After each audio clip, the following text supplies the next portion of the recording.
Just getting up for my night shifts that I've had to pick up because 2 of our colleagues have come down with COVID, and so now there is a rota gap.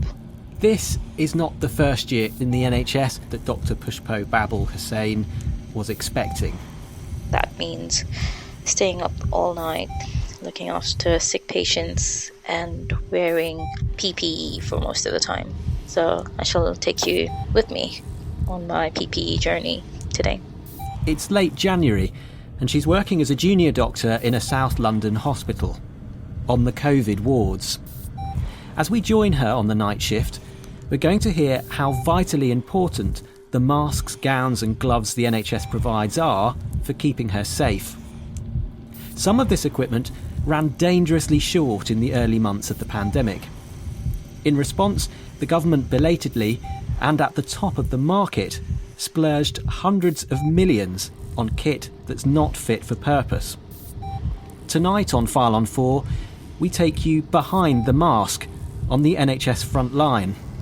It's just so suffocating, and you just sometimes need to open the window and try to stick your head out. This is the story of the UK government's desperate £12 billion scramble to kit out the NHS for COVID, and the tens of millions of items of PPE bought at taxpayers' expense that now can't be used as planned.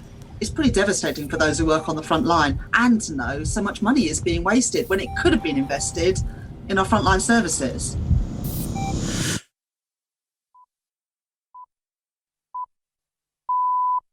It's 7 o'clock on Monday, the 25th of January. The headlines this morning.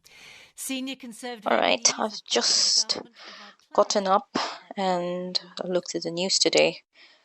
It says that 1,800 and plus people have lost their lives to COVID, according to national figures.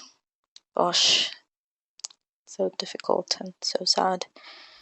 Dr. Hussain's PPE routine is quite a bit more involved than the one that we're used to, wearing a mask to go shopping. She agreed to record her experience for us in her capacity as a member of the campaign group, the Doctors Association UK. Okay, so now we're going to enter into the red zone. Alison, we're going to go to the south side, bed number 43. Yeah. Our masks are designed to stop us passing on the virus to other people. Dr. Hussain's PPE is designed to protect her from getting infected. We have multi-layered PPE. Just have the coat or the top. It comes in a plastic package. Just remove the package right now. Dr. Hussain says there was never any problem with supplies where she worked.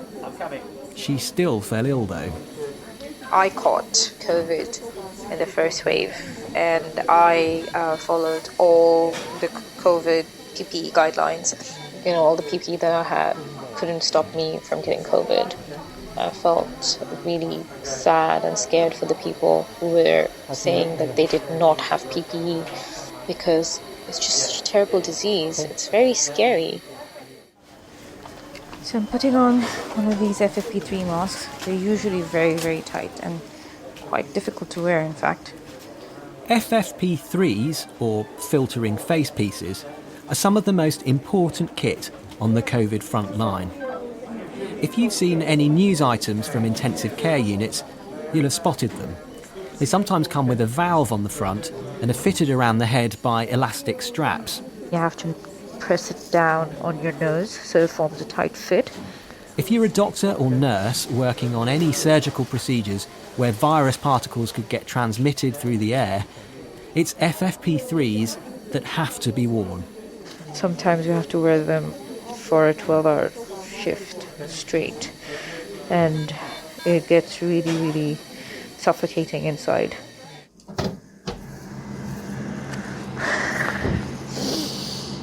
I've just come to the mess and opened a window. Seems like there's no one around, so I'm just going to try and take off my mask because it's just so suffocating. Yeah. I think the FP3 masks make me quite breathless.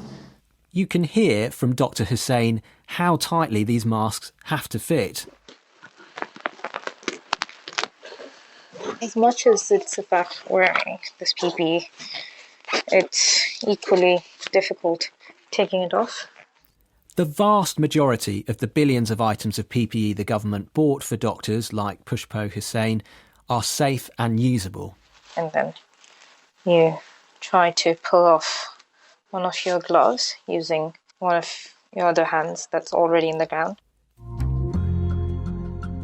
Okay, so I've just come back after finishing a long day and just feel so tired. All the running around and all the change of PPE.